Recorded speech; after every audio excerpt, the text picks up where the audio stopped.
नमस्कार, यो एभी न्यूज खबरको संकेत हो। तपाईँ अहिले एभी न्यूज एट 7 मा हुनुहुन्छ। म सुसन रामदाम। प्रारम्भमा मूल खबर। काठमाडौँ, दोलखा र जुम्लामा भएको सवारी दुर्घटनामा 6 जनाको मृत्यु, 19 जना घाइते।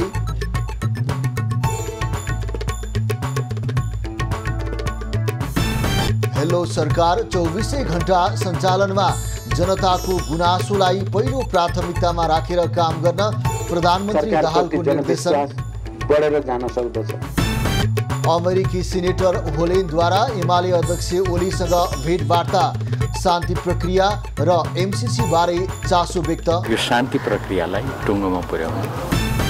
एमसीसी कार्यान्वयनको चरणमा प्रवेश गरे पनि विवाद कायमै, परियोजना समय सीमा भित्रै सम्पन्न हुनेमा चुनौती। राजनीतिक तहमा नै यसको चाहिने विरोध अझै भइरहेको छ।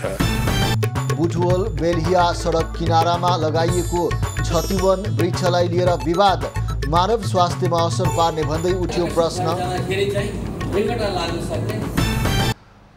अब खबरको सिलसिला प्रारम्भ गरौँ दुर्घटना सम्बन्धी प्रसङ्गबाट। काठमाडौँको पेप्सी खोलामा बसले 3वटा सवारी साधनलाई ठक्कर दिँदा 2 जनाको मृत्यु भएको छ। दुर्घटनामा अन्य 13 जना घाइते भएका छन्। पेप्सी खोलाबाट जडीबुटीतर्फ जाँदै गरेको बसले जीप, मोटरसाइकल र स्कुटरलाई एकैपटक ठक्कर दिएको प्रहरीले जनाएको छ। मृत्यु हुनेमा मोटरसाइकल चालक सर्लाहीका 21 वर्षीय राज भट्टराई र सशस्त्र प्रहरी बल सिना मङ्गलमा कार्यरत 25 वर्षीय उषा थापा रहेका छन्। घाइतेमध्ये 8 जनाको पेप्सी खोला स्थित मदरल्यान्ड अस्पताल र 5 जनाको नयाँ बानेश्वर स्थित सिभिल अस्पतालमा उपचार भइरहेको छ। बिहान करिब 7 बजेतिर जडीबुटीबाट पेप्सी खोलातर्फ जाँदै गरेको वा 3 ख 4848 नम्बरको यात्रुवाहक बस र विपरीत दिशाबाट आउँदै गरेको वा 6 च 5342 नम्बरको बोलेरो जीप एक आपसमा ठोकिँदा दुर्घटना भएको हो।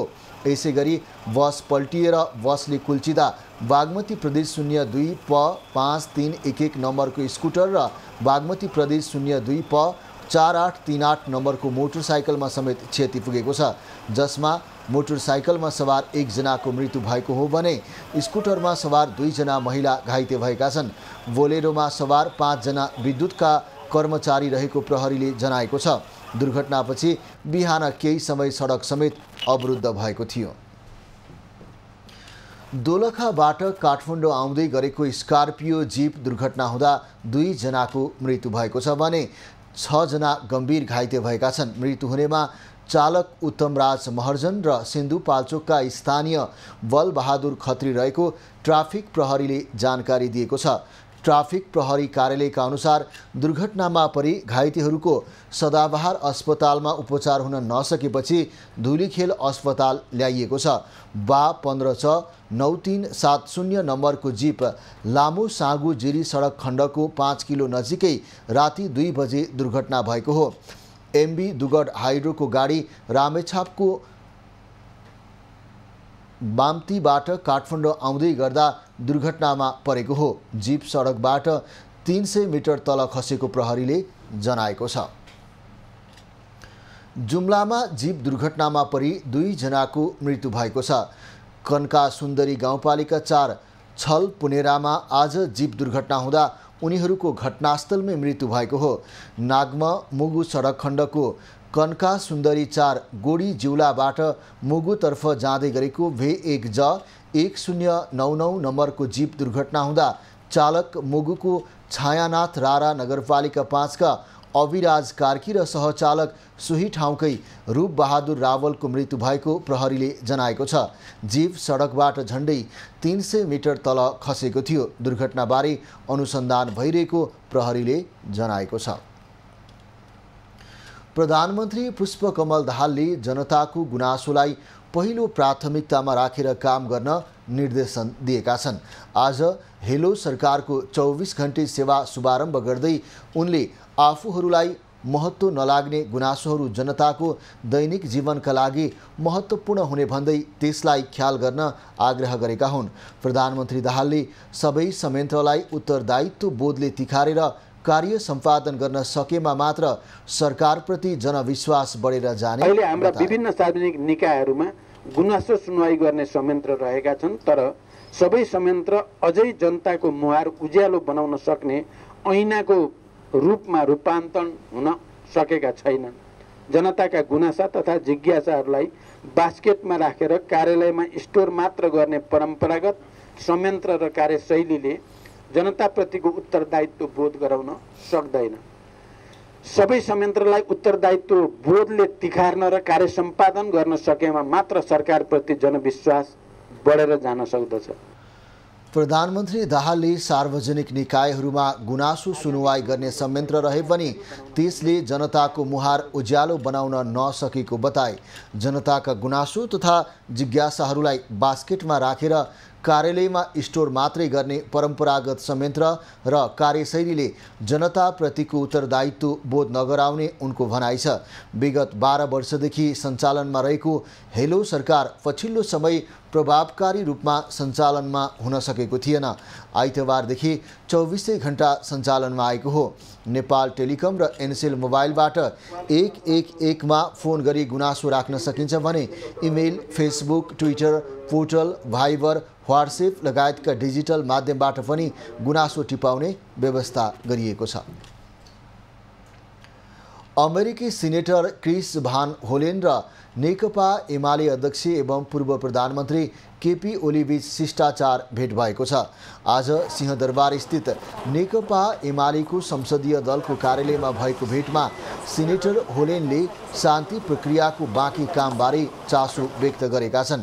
भेटपछि एमाले संसदीय दलका उपनेता एवं एमाले उपाध्यक्ष सुभाष नेम्बाङले एमाले अन्तर्राष्ट्रिय प्रतिबद्धता, सर्वोच्च अदालतको फैसला, शान्ति प्रक्रिया पीडित मैत्री हुने गरी टुङ्गाउनुपर्छ भन्ने पक्षमा रहेको अध्यक्ष ओलीले अवगत गराएको जानकारी दिए। सर्वोच्च अदालतको फैसला र शान्ति प्रक्रिया पीडित मैत्री हुने गरिकन टुङ्गोमा पुग्नुपर्छ भन्ने मूलभूत कुरालाई ध्यानमा राखेर यो शान्ति प्रक्रियालाई टुङ्गोमा पुर्याउन हाम्रो तर्फबाट भूमिका हुन्छ।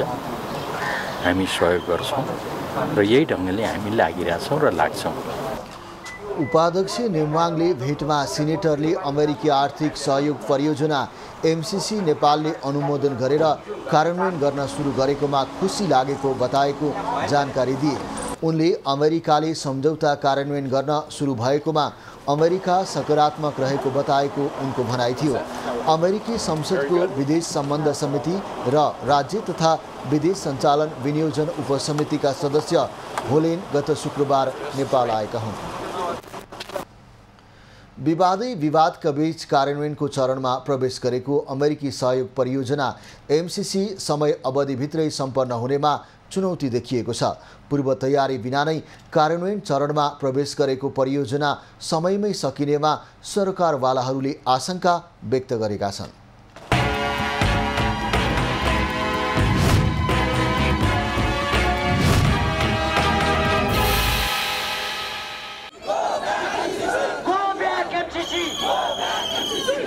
सरकारले सम्झौता गरेको 6 वर्षपछि र संसदबाट अनुमोदन गरेको करिब 1.5 वर्षपछि अमेरिकी सहयोग परियोजना एमसीसी कार्यान्वयनको चरणमा प्रवेश गरेको छ। विवादै विवादका बीच एमसीसी कार्यान्वयनको 5 वर्षे दिनगन्ती सुरु गरिए पनि सफल कार्यान्वयनको बाटो भने चुनौतीपूर्ण देखिन्छ। एमसीसी अन्तर्गत 315 किलोमिटर लामो 400 केभी क्षमताको विद्युत प्रसारण लाइन, विद्युत सबस्टेशन र सडक मर्मत आयोजना निर्माण रहेका छन्। तर पूर्व तयारी बिना नै सुरु गरिएको सम्झौता तोकिएको समयमै सकिनेमा सरकारवालाहरूले आशंका व्यक्त गरेका छन्। यसलाई विशुद्ध एउटा प्राविधिक आयोजनाको रूपमा कार्यान्वयन मात्रै गर्ने भयो भने तुलनात्मक रूपमा समयमै सकिन्छ। तर दुवै पक्षबाट यसलाई थप गिजो लिने, अब नेपालबाट पनि राजनीतिक तहमा नै यसको चाहिने विरोध अझै भइरहेको छ हैन। त्यसलाई कसरी व्यवस्थापन गर्ने, यी दुवै पक्षबाट अलिकति सुझबुझ रवैया अपनाउँदा यसलाई समयमै सकिनुपर्ने आयोजना हो। एमसीसी सम्झौतामा विद्युत प्रसारण लाइन आयोजनालाई राष्ट्रिय गौरवको आयोजना घोषणा गर्नुपर्ने, विद्युत नियम आयोग ऐन लागू गर्नुपर्ने, राष्ट्रिय प्रसारण लाइनका लागि नेपाल र भारत सरकार बीच कार्य सञ्चालन कार्य योजना र प्रसारण लाइन सम्बन्धी सम्झौता गर्नुपर्ने लगायतका शर्तहरू रहेका छन्। तर ती शर्तहरू मात्र नभई प्रसारण लाइन र अन्य परियोजना निर्माणका लागि आवश्यक रुख कटान, जग्गा अधिग्रहण लगायतका कामहरू हुन सकेको छैन। त हाम्रो चाहिँ प्रायोरिटी भनेको, हाम्रो प्राथमिकता भनेको यो योजनालाई, परियोजनालाई कसरी कार्यान्वयन गर्ने, 5 वर्षभित्र कार्यान्वयन गर्ने, अनि त्यसपछि हामीले चाहिँ क्रस बोर्डर ट्रान्समिसन लाइन, अनि चाहिँ यो सडकको चाहिँ स्तरोन्नति, सब स्टेसनको निर्माण, जे गर्न छ चाहिँ त्यो अवधिमा हामीले गरिसक्नुपर्छ। जसका कारण परियोजनाहरू समय सीमाभित्र सम्पन्न हुनेमा चुनौती रहेको परराष्ट्रविद बताउँछन्। गत भदौ 13 गतेबाट कार्यान्वयनमा आएको एमसीसी परियोजनाका कामहरू 5 वर्ष अर्थात् 2085 साल भदौ 13 गतेभित्र सम्पन्न भइसक्नु पर्नेछ। आगामी 5 वर्षभित्र परियोजना सम्पन्न नभई रकम फिर्ता नै हुने सम्झौतामा उल्लेख छ। तसर्थ आयोजनामा समयमै सम्पन्न गर्नका लागि सरकार, विकास साझेदार, परामर्शदाता र निर्माण कम्पनीहरू संवेदनशील हुनुपर्ने देखिन्छ।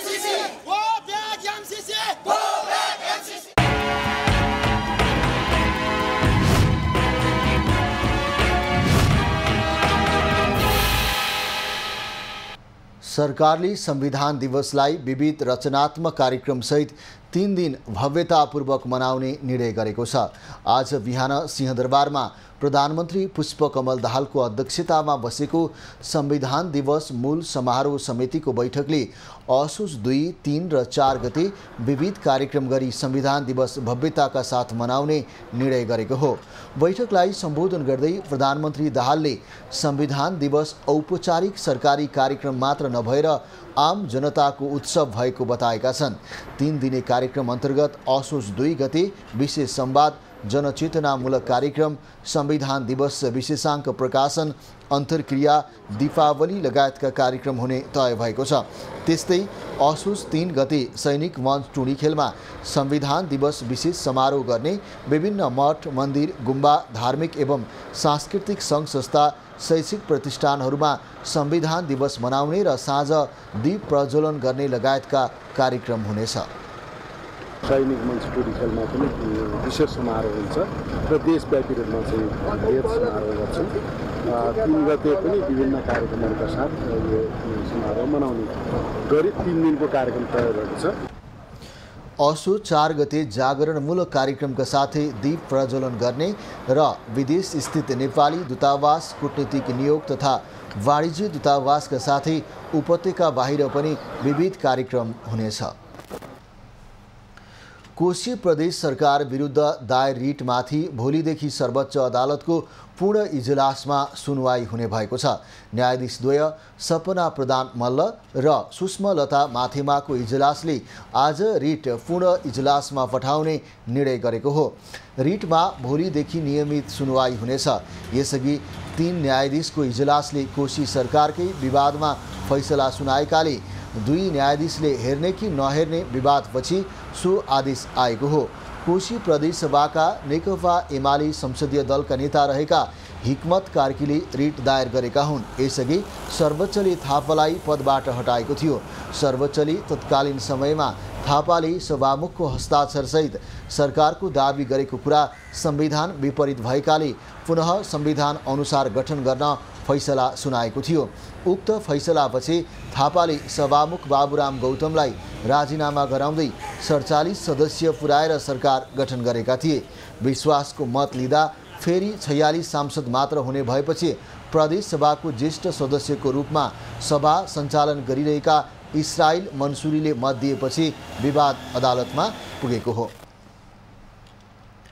कृषि तथा पशुपन्छी विकास मन्त्री डाक्टर बेदुराम भुसालले लम्पी स्किन रोगबाट प्रभावित किसानलाई छिट्टै राहत उपलब्ध गराउने बताएका छन्।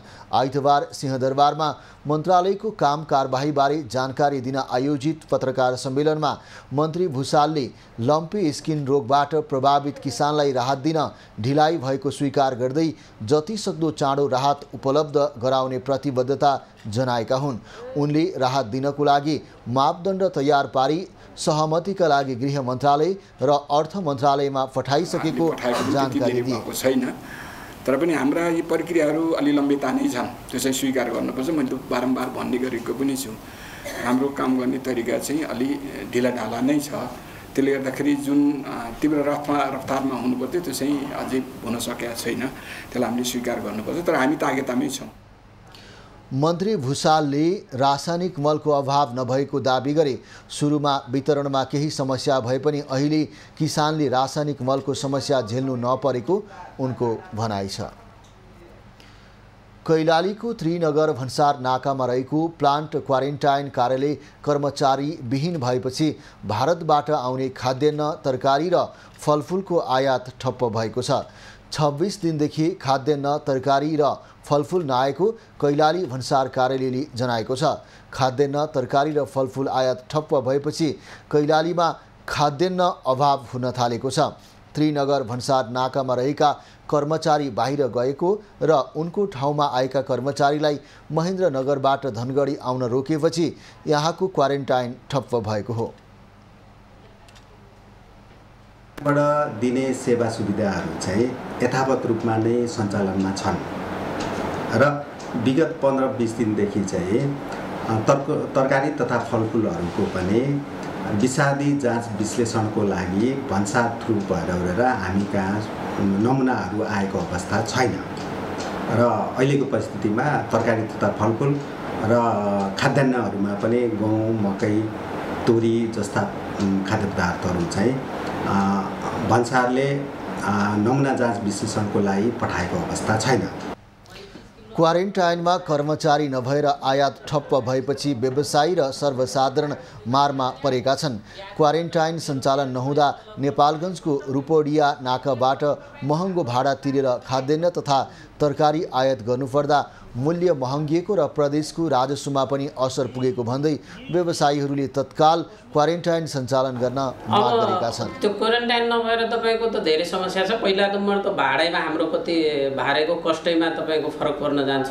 अस्ति पनि हामीले अब यहाँबाट न गाडी आएर हामीले नेपालगञ्जबाट गाडी घुमाएर ल्यायौँ, अनि इन्डियाको गाडी आउनै मानेन यहाँ धनगढीसम्म। तपाईँको त्यही रुपैडियामै पल्टी गरे, रुपैडियामा पल्टी गर्दा 2 गाडी, एक गाडीको माल 2 गाडीमा ल्याए। अब उहाँ पल्टी गरेको पैसा अलग दिनु पर्यो, माल अलग छिजवट्टा भयो, सर्टमा अलग जान्छ। फलफुल तरकारीमा त सर धेरै समस्या छ। एउटा क्वारेन्टाइनको समस्या मात्रै होइन, मन्डीको समस्या छ।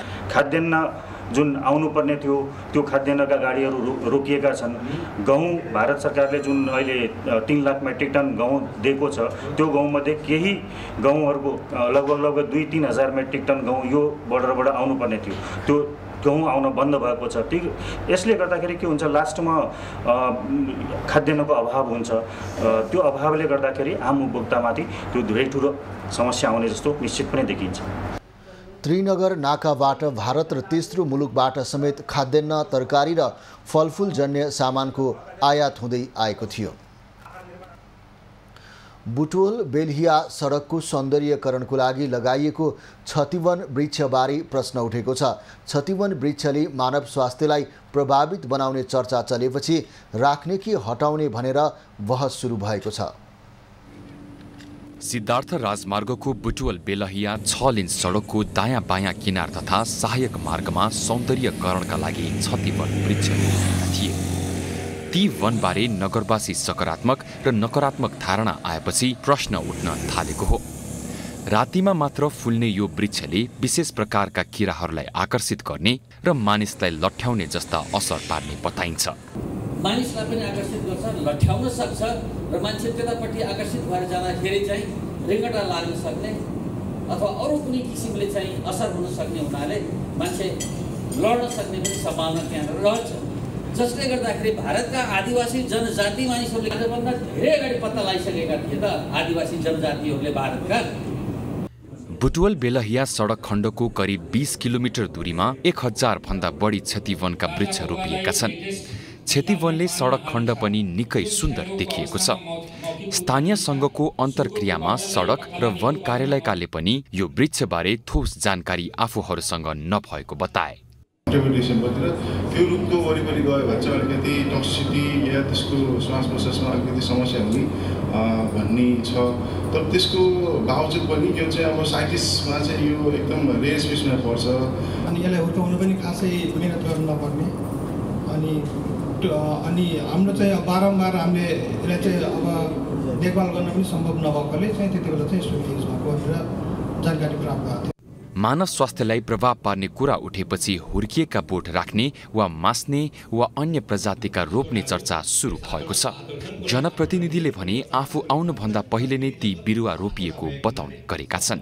हामीहरू गुलमोहर लगाएको छु, जुन बीच-बीचमा गाड थियो, गुलमोहर, निम र कपुरको 3टाको वृक्ष लगाएको छु। हामी यो पहिलेदेखि लागिसकेको 6 साल 7 साल भइसकेछ। त्यो उहाँहरू पनि जानेर लगाउनु भएको छैन, किनकि यो 7 साल पछि उठेको सवाल हो। डाक्टर साहबले थोरै पहिल्यै यो चिजको बारेमा यदि हामीले जानकारी दिदिए भने सायद यो फुल हामीले यो प्लान्ट लगाउँथेन। यस क्षेत्रमा 7 वर्ष अगाडि क्षतिवनका बिरुवा रोपिएका हुन्। रोपिएका बिरुवाको महत्त्व, त्यसले पर्यावरणमा पुर्याउने र गर्ने असरबारे समयमा छलफल नहुँदा अहिलेको अवस्था आएको स्थानीयको भनाइ छ। जनमानसमा अप्ठ्यारो पर्ने गरी, जनस्वास्थ्यलाई अप्ठ्यारो पर्ने गरी 40 देखि 45 फिटसम्म चाहिँ अल्गो हुने गरी रुखहरू, त्यो रुख ढले पनि बसहरू जानु होला, सानो कारहरू होला, मोटरसाइकलहरू होला, केही होला, हुरी बतासमा तराई हो। यस्तो चिज नगरपालिकाले कसरी रोप्यो, किन रोप्यो र कसको सल्लाहले रोप्यो? बुटवल भैरहवा सडक खण्डको बीच भागको डाइभर्जनमा पनि ठूलो प्रजातिका वृक्ष रोपिएका छन्। हुरी बतास र पानी पर्दा ठूला रुख ढल्न भाँचिन सक्ने खतरा भएकाले सडक पूर्वाधार संरचनामा समयमै ध्यान दिनुपर्ने स्थानीयको भनाइ छ। रूपन्देहीबाट दामोदर खनालको रिपोर्ट। खबरको सिलसिला अझै जारी छ, हामीसँगै रहनुहोला। अब बाँकी खबर। धरान स्थित वीपी कोइराला स्वास्थ्य विज्ञान प्रतिष्ठानले बढुवा रोकेको भन्दै आन्दोलन सुरु गरेको छ। बढुवा तथा सेवा सुविधाको विषयमा कर्मचारी कल्याण समाज र इन्टर्न चिकित्सकले गरेको आन्दोलनमा चिकित्सक र शिक्षकहरूले पनि साथ दिएका हुन्। शिक्षक कल्याण समाजले आइतबारबाट हुने परीक्षालाई अवरुद्ध पार्दै आन्दोलन थालेको हो। तपाईलाई कसरी थाहा भयो? मैले लोकसेवाकै मान्छे भनिरहेको छ, हाम्रो कोही छँदै छैन है। अस्ति मैले व्हाट्सएप ग्रुपमा हेरेको थिएँ, 20 लाख रुपियाँ दिएर लोकसेवाकै रिटायर मान्छेलाई के अरे त्यहाँ नियुक्ति गरेको थियो कि के गरेको थियो है। यो अब कहाँ के छ, तर म अब बढी समय पनि लिदिनँ है। तपाईँहरूलाई एउटा मात्र भन्छु, प्रमोसन प्रमोसन प्रमोसन, यही मेरो सपना हो र यहाँ बस्नुको मेन कुरा पनि प्रमोसन नै हो। सम्पूर्ण विद्यार्थीका अभिभावकहरूलाई प्रतिष्ठान चाहिँ प्रति चासो राख्ने चाहिँ भूतपूर्व चाहिँ सबै चाहिँ हाम्रो के अरे उपकुलपतिहरू लगायत सबैलाई म फेरि अनुरोध गर्न चाहन्छु। यो अहिले चाहिँ प्रतिष्ठान एकदमै समस्यामा परेको छ। अहिले भएको हाम्रो जुन आन्दोलन छ यो चाहिँ गर कि मरको स्थितिमा भएको हो। त्यसकारणले जबसम्म यसको निकास निस्किँदैन तबसम्म चाहिँ यो प्रतिष्ठान अगाडि बढ्न सम्भव छैन। त्यसकारणले सबै मिलेर यो निकास निकालो। लिडरसिपले गाइडेन्स दिने हो, गाइड गर्ने हो, तर फाइनल वार चाहिँ तपाईँहरू नै जित्ने हो। त्यही भएर तपाईँहरूले मासमा भेला भएर, टाइममा भेला भएर हाम्रो मनोबल, हाम्रो शक्ति, हाम्रो पावर के छ भनेर देखाउनु पर्न जरुरी छ। नत्र हाम्रो के हुन्छ भन्ने 2-4 दिन हामीले यो आन्दोलन अहिले भोलि टुङ्गिन्छ थियो छैन। भोलि पर्सि 3 दिन 5 दिन 10 दिन 15 दिन लम्बिन पनि सक्छ। 6 वर्षदेखि रोकिएको बढुवा प्रक्रियालाई सुचारू गर्नुपर्ने माग राख्दै कर्मचारी र शिक्षकले परीक्षा शाखामा तालाबन्दी समेत गरेका छन्। तालाबन्दीका कारण आज बीएससी एमआईसी प्रथम वर्षको आज हुनुपर्ने परीक्षा समेत रोकिएको छ। स्वायत्त संस्था बीपीले आफै बढुवा प्रक्रिया अघि बढाउन सक्ने कानुनी व्यवस्था भए पनि सो अनुसार काम नगरेर असन्तुष्ट कर्मचारी, शिक्षक र चिकित्सकहरूको भनाइ छ। बढुवा प्रक्रिया अघि नबढेसम्म आन्दोलन नरोक्ने चेतावनी उनीहरूको छ। सर्लाहीका सहकारी पीडितहरूले जिल्ला प्रशासन कार्यालयमा धरना दिएका छन्। सदरमुकाम मलङ्गोवामा रहेको विद्या बचत तथा ऋण सहकारी संस्थाले 1 वर्षदेखि रकम फिर्ता नगरेको भन्दै पीडितहरूले प्रशासन गुहारेका हुन्। बचत फिर्ता सञ्चालकमाथि कारबाही, सम्पत्ति रोक्का र संस्थाको अवस्थाबारे श्वेत पत्र जारी हुनुपर्ने सहकारीका सदस्यहरूको माग छ। सब पर पकड़ाव पूंजी भी जारी हो गई, आई सबके पकड़ न रहा। कोई चलते हमनी के एक एगो धारणा है, पकड़ो न पकड़ो कोई से मतलब न है, हमनी के पैसा चाहिए। अगर पैसा न देते तो संचालक समिति के कार्रवाई करे के होते, पकड़ के कोई के संपत्ति रोका के होते, की क के होते, हमनी के पैसा चाहिए। बस हम सब सीडीओ कार्यालय के अगाड़ी सीडीओ साहब से ये विनती करी छी कि हम सब केना क के यहाँ पैसा देबा, हमनी के पैसा देबा। पीडितहरूले 2077 देखि 2080 सम्म सञ्चालकले संस्थाबाट लिएको ऋण सार्वजनिक गर्नुपर्ने लगायतका माग सम्बोधन नगरी थप आन्दोलनको चेतावनी दिएका छन्। पीडितको माग सुनेपछि जनप्रतिनिधिहरूले पनि समस्या समाधानको पहल गर्ने आश्वासन दिएका छन्। उहाँहरूले जिल्ला प्रशासनलाई दिने हो त्यो पैसा फिर्ता गराइदिन पहल गर्नलाई र सञ्चालकहरूलाई कारबाहीको लागि। त्यसमा कुनै पहल नभएपछि आजैको 17 गतेबाट आज चाहिँ विधिवत चाहिँ उहाँहरू सङ्घर्ष समितिको तर्फबाट सम्पूर्ण पीडितहरू त्यहाँ बसेर त्यो आफ्नो पैसा फिर्ता कसरी हुन्छ र त्यो घोटालेबाज सञ्चालकहरू कसरी कारबाहीको दायरामा आउँछन् त्यसको माग गर्दै त्यहाँ धरनामा बस्नु भएको छ। वास्तविक समस्या यही हो, त्यो पैसा पाउनु पर्ने हो पीडितहरूले, त्यो बचतकर्ताहरूले। अब उहाँहरू दिइराख्नु भएको छैन सहकारी सञ्चालकहरू।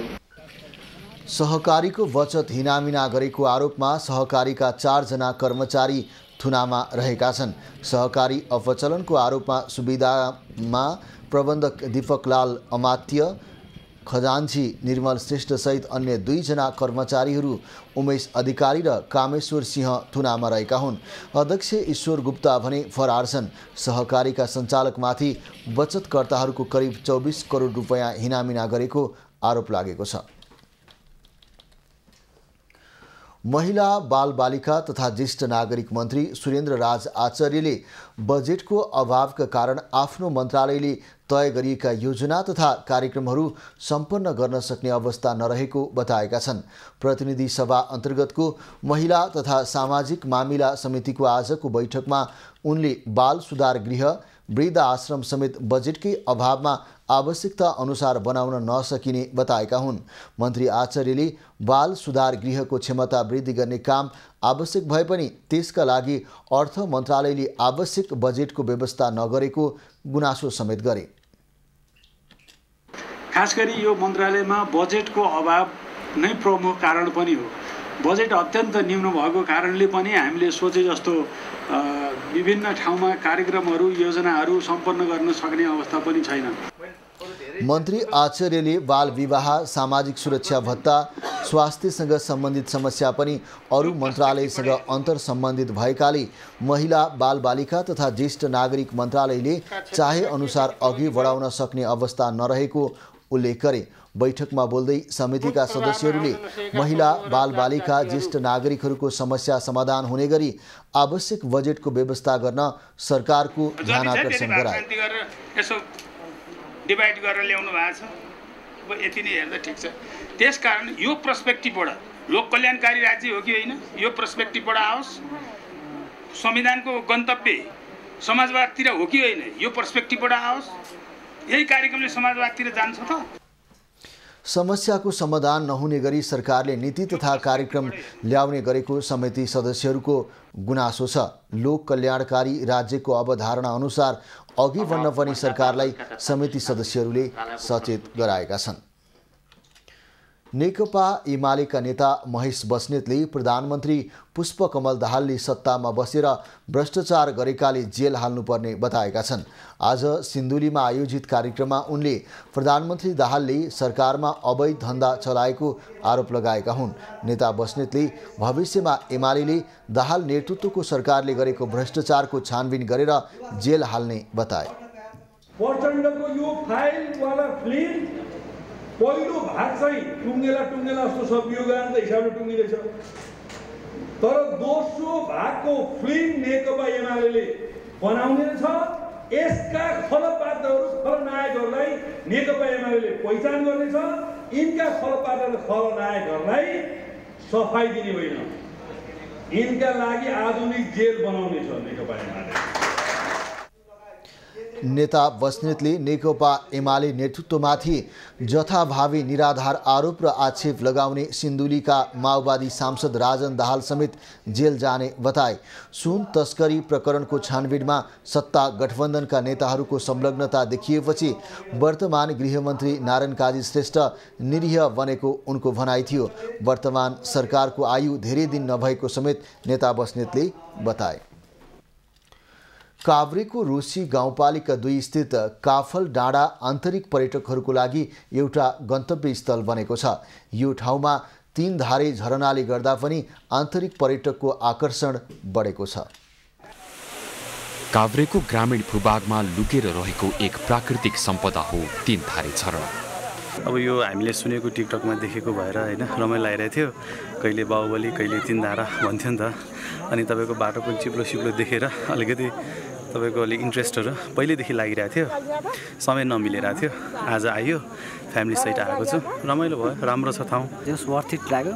वर्थ इट लागेर यति टाढाबाट आएको एकदम राम्रो छ। म अरूलाई पनि आउन रिकमेन्ड गर्छु यो ठाउँ चाहिँ।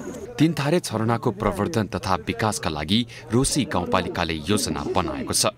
पर्यटकीय गन्तव्यको विकासका लागि बागमती प्रदेशले अवलोकन भ्रमण आयोजना गरेको थियो। बागमती प्रदेश अर्थ मामिला तथा आयोजना मन्त्री बहादुर सिंह लामा, खानेपानी ऊर्जा तथा सिंचाई मन्त्री तीर्थबहादुर लामा, उद्योग वाणिज्य भूमि तथा प्रशासन मन्त्री रामकृष्ण चित्रकार र सांस्कृतिक पर्यटन तथा सहकारी मन्त्री पुकार महर्जन लगायतको सहभागिता रहेको थियो। काठमाडौँदेखि यति नजिक भएको ठाउँ हो। यसलाई प्रवर्धन गर्न सक्यो भने र यहाँका जनताले धेरै आम्दानीका स्रोतहरू बन्न सक्छ। पर्यटकलाई स्थापित गरेर होमस्टेहरू बनाएर यहाँ चाहिँ धेरै चाहिँ कुराहरू गर्न सक्छ भन्ने चाहिँ आधारहरू पनि देखिन्छ। त्यसले गर्दाखेरि आफैले अवलोकन गर्ने मौका पाए खुसी लाग्यो। 3 धारे झरना अवलोकन पश्चात आयोजित कार्यक्रममा बागमती प्रदेश अर्थ मामिला तथा योजना लामाले 3 धारे झरना संरक्षण सर्वधनका लागि बागमती प्रदेश प्रतिबद्ध रहेको बताउनुभयो। झरना काभ्रेको मात्र नभएर बागमती प्रदेशकै गौरवको पर्यटकीय स्थल बन्न सक्ने धारणा छ। म लाग्छ यो हामी सबै साथीहरूको छलफलबाट यो 3 धारे झरनालाई नेपालको 77 जिल्लामा कसरी पुर्याउने, सबै वडाहरूमा कसरी पुर्याउने, आम जनताको मनमा कसरी यो 3 धारे झरनालाई प्रचार प्रसार गर्ने भन्ने मुख्य उद्देश्यका साथ हामीले यो कार्यक्रम गर्न गइरहेका छौँ। रोसी गाउँपालिकाका अध्यक्ष दिनेश लामाले रोसी पर्यटकीय क्षेत्र प्रचुर सम्भावना भएको पालिका भएकोले चैते पानीमा नेपालकै एक मात्र ठाउँमा पाइने 12 वर्षमा फुल्ने निलम्बरी फूल पाइने स्थान पनि भएको जानकारी दिए। जतिसुकै समृद्धिको नारा दिए पनि, समुन्नत समाजको नारा दिए पनि हामीले यहाँका स्थानीय किसानहरूको आय स्तरमा आम्दानीमा हामीले सुधार गर्न सकेनौँ भने त्यो समुन्नति त्यो समृद्धि आउँदैन। 3 धारे झरना केही पक्की बाटो र केही अफरोड हुँदै करिब 4 घण्टाको यात्रापछि पुगिने स्थल हो। 3 धारे झरना पछिल्लो समय आन्तरिक पर्यटकको रूपमा विकास हुँदै गएको छ। यसलाई संरक्षण तथा प्रवर्धन गर्दै जाने हो भने बाह्य पर्यटकको लागि पनि एउटा राम्रो पर्यटकीय गन्तव्यको रूपमा चिनाउन सकिन्छ। अबको पालो एभिन्यूज एट बिजनेस। शेयर बजार आज उच्च अङ्कले घटेको छ। शेयर बजार परिसूचक नेप्सी आज 29.81 अङ्कले घटेर 1960.78 बिन्दुमा झरेको हो। आज 276वटा कम्पनीका 40,53,368 किता शेयर कारोबार भएका छन्। 37,041 पटक भएको कारोबारबाट 1,18,66,00,000 रुपैयाँको शेयर खरिद बिक्री भयो। कारोबार रकमका आधारमा Soaltee hotel, IME life insurance, city hotel, Machhapuchchhre bank र एभरेस्ट बैंक क्रमशः अगाडि रहे। आज 212 कम्पनीको शेयर मूल्य घटेको छ भने 8 कम्पनीको मूल्यमा परिवर्तन भएको छैन। आज जम्मा 8 कम्पनीको शेयर मूल्य बढेको छ। आज शेयर बजारको परिसूचक नेप्से र सबै उपसमूहका सूचक घटेका छन्। बैंकिङ 11, विकास बैंक 58, फाइनान्स 22, होटल तथा पर्यटन 170, जल विद्युत 47, जीवन बीमा 219, उत्पादन 49, माइक्रो फाइनेन्स 63, निर्जीवन बीमा 212, अन्य 19 व्यापार उपसमूह 37 अङ्क घटेका छन्। आज 3 स्टार हाइड्रोपावरको मूल्य 10% र सिक्लेस हाइड्रोपावरको 5% बढेको छ। त्यस्तै लिबर्टी इनर्जी र सिटी होटलको मूल्य भने 10% घटेको छ। नेकपा एमालेका उपाध्यक्ष तथा पूर्व अर्थमन्त्री सुरेन्द्र पाण्डेले सरकारले जनगुनासो आउने ठाउँमा बिजुली दिएर उद्योग क्षेत्रमा लोड सेडिङ गरिरहेको आरोप लगाएका छन्। आइतबार नेपाल उद्योग तथा व्यवसायी महासंघले आयोजना गरेको आर्थिक क्षेत्रका विद्यमान समस्या र चुनौती विषय कार्यक्रममा पूर्व अर्थमन्त्री पाण्डेले उद्योग विस्तारका लागि विद्युत दिनुपर्नेमा सरकारले दैनिक 16-17 घण्टा उद्योगहरूमा लोड सेडिङ गर्ने काम गरिरहेको आरोप लगाएका हुन्। उनले उद्योग व्यवसाय विस्तार गर्नको लागि विद्युत सहज रूपमा उपलब्ध गराउन सरकारलाई आग्रह गरे। उनले शेयर बजारको 12 करोडको सीमा हटाएर कुल कर्जाको 10 वा त्योभन्दा तल यति प्रतिशत भनेर तोकिदिनुपर्ने पनि बताए। कार्यक्रममा नेपाल उद्योग तथा व्यवसायी महासंघले सरकारले व्यवसायीहरूका माग सम्बोधन गरी व्यावसायिक वातावरण नबनाए चरणबद्ध आन्दोलन गर्ने घोषणा गरेको छ। महासंघले सरकार र राष्ट्र बैंकका नीतिका कारण उद्योगी व्यवसायीहरूले व्यवसाय गर्ने वातावरण नबनेको भन्दै आफ्ना माग सम्बोधन नगरे आन्दोलन गर्ने चेतावनी दिएको हो। व्यवसायीहरूलाई नीतिमा सहजीकरण गरी संरक्षण गर्नुपर्नेमा विभिन्न अभियोग लगाई धरपकड गर्ने, अनुसन्धानको नाममा हिरासतमा लिने कार्यले व्यावसायिक वातावरण बिगार्ने काम गरेको भन्दै त्यस्तो कार्य तत्काल रोक्न पनि महासंघले माग गरेको छ। महासंघले नेपाल राष्ट्र बैंकले नीतिमा कडाई गर्दा लगानीकर्ताको 15 खर्बको लगानी डुबेको आरोप समेत लगाएको छ। महासंघले पुँजी बजारमा लगाउँदै आएको 12 करोडको कर्जा सीमा नीति खारेज गरी जोखिम भार 100% नै कायम गर्न पनि माग गरेको छ। नेपाल विद्युत प्राधिकरणले विगतमा लोड सेडिङको अवधिमा डेडिकेटेड तथा ट्रङ्क लाइनबाट विद्युत आपूर्ति लिएका औद्योगिक र व्यापारिक ग्राहकलाई महसुल बक्यौता तिर्न सूचना जारी गरेको छ। प्राधिकरणले आइतबार सार्वजनिक सूचना जारी गर्दै महसुल बक्यौदा 15 दिनभित्र नतिरे विद्युत महसुल सङ्कलन विनियमावलीमा भएको व्यवस्था बमोजिम लाइन काट्ने चेतावनी समेत दिएको छ।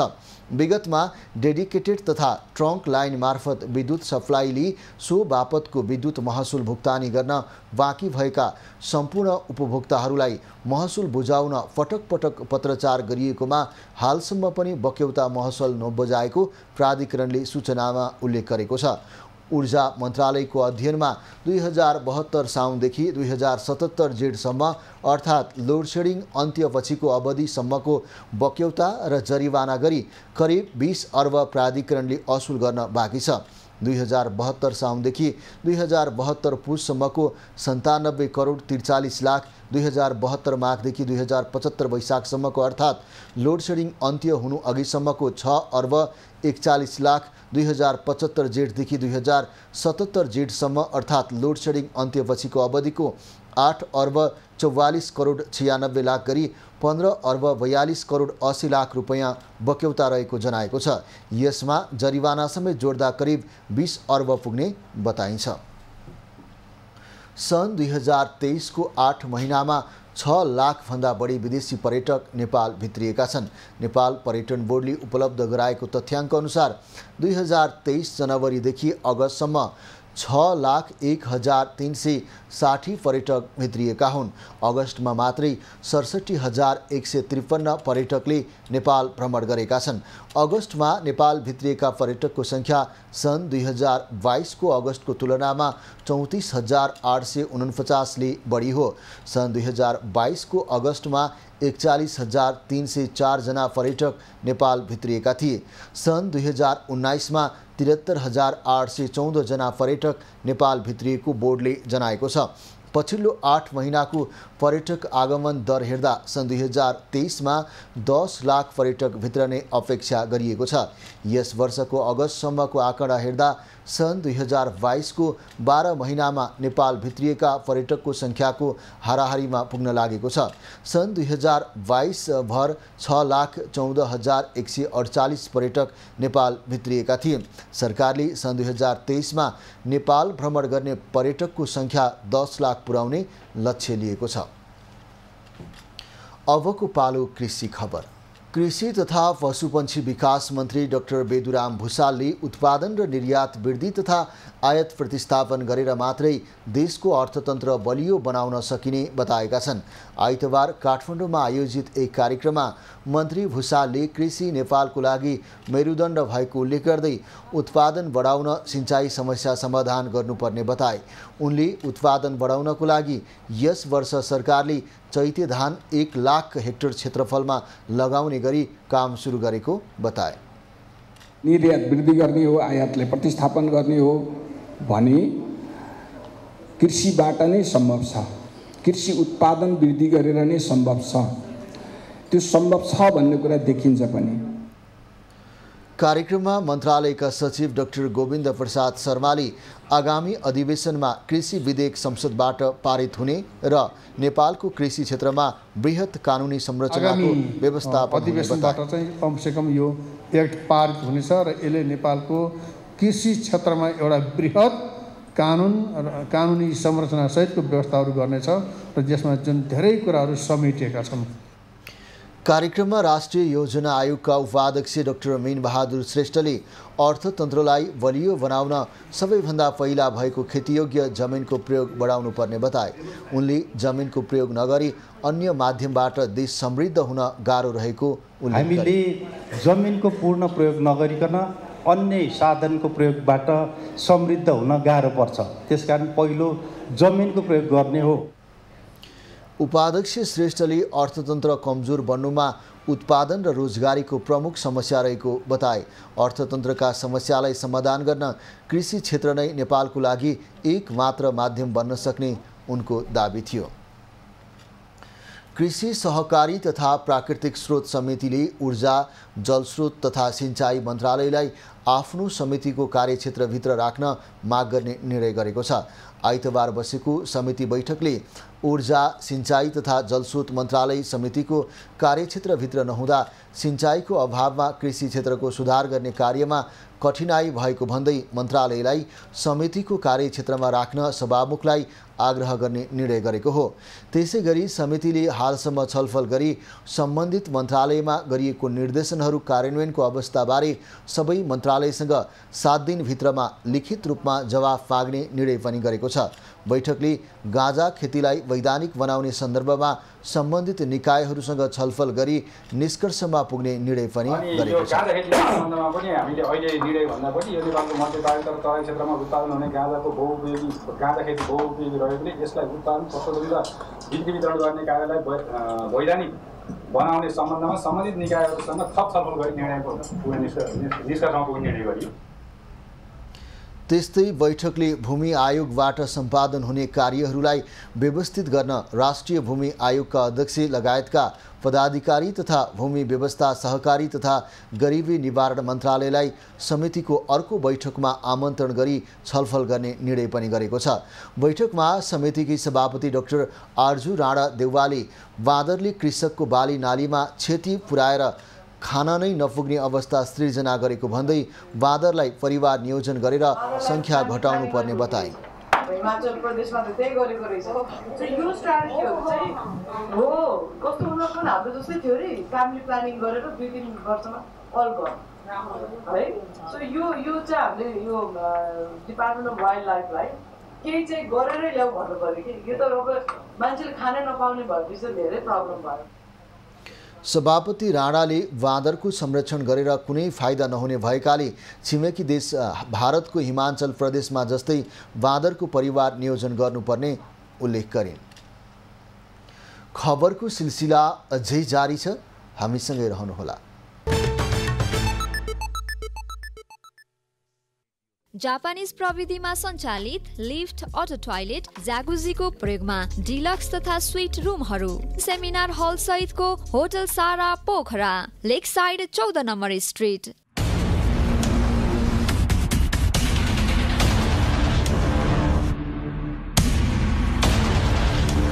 33 वर्ष यताको संसदीय इतिहासमा पहल ठड्याउने र पजेरो कुदाउने को हुन् त्यस्ता धनाढ्य नेता?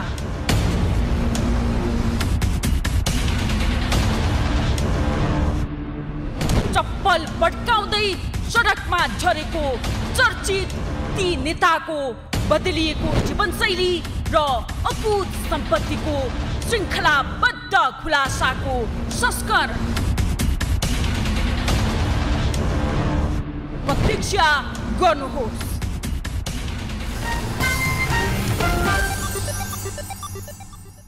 शिवम सिमेन्ट, भरोसा अटुट सम्बन्धको।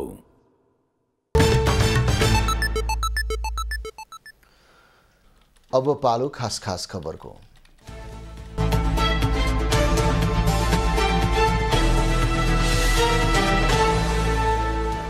सभामुख देवराज घिमिरे र अमेरिकी सिनेटर क्रिस भ्यान होलेन बीच शिष्टाचार भेटवार्ता भएको छ।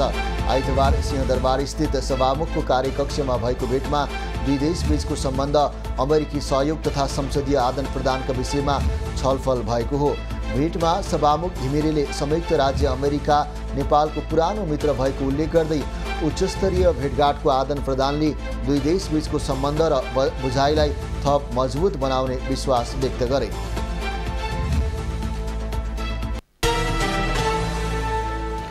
स्वास्थ्य तथा जनसङ्ख्या मन्त्री मोहन बहादुर बस्नेत र नेपालका लागि चीनका राजदूत छन सोङ बीच आज भेटवार्ता भएको छ। सिंहदरबारमा भएको भेटमा चीन सरकारबाट तातोपानी नाकालाई व्यवस्थित बनाउने, भक्तपुरमा वीर अस्पताल विस्तार गर्ने लगायत विषयमा कुराकानी भएको छ। सो क्रममा राजदूत सोङले चीन सरकारले नेपाललाई उपलब्ध गराउँदै आएको सहयोगलाई निरन्तरता दिने बताए।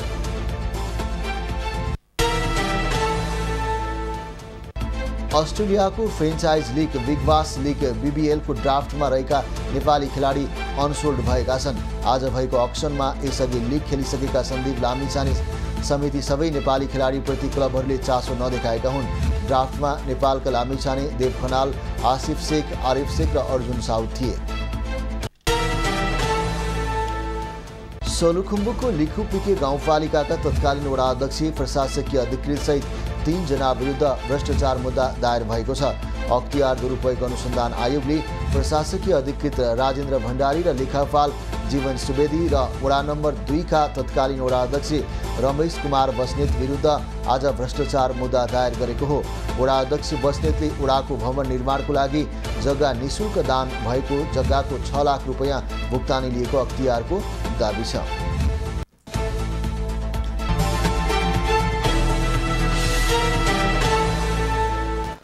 अबको पालो एभिन्यूज एट मौसम।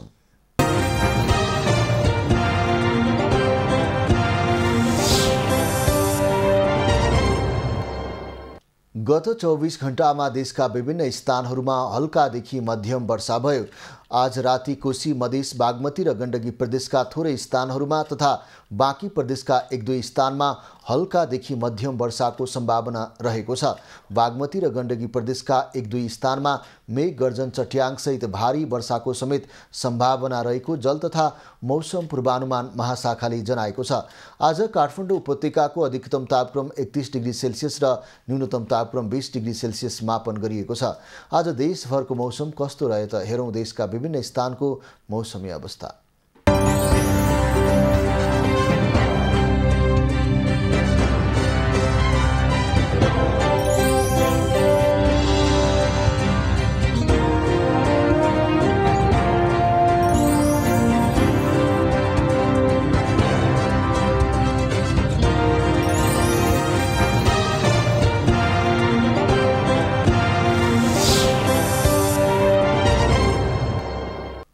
अहिलेलाई खबरको क्रम यति नै। एभिन्यूज खबरका यी सहित अन्य विस्तृत खबरको लागि www.avenews.tv लगइन गर्न सक्नुहुनेछ। युट्युब, फेसबुक र ट्विटरमा पनि हामीलाई फलो गर्न सकिनेछ। खबरभित्रको खबरको लागि हेर्दै रहनुहोला एभिन्यूज खबर। नमस्कार।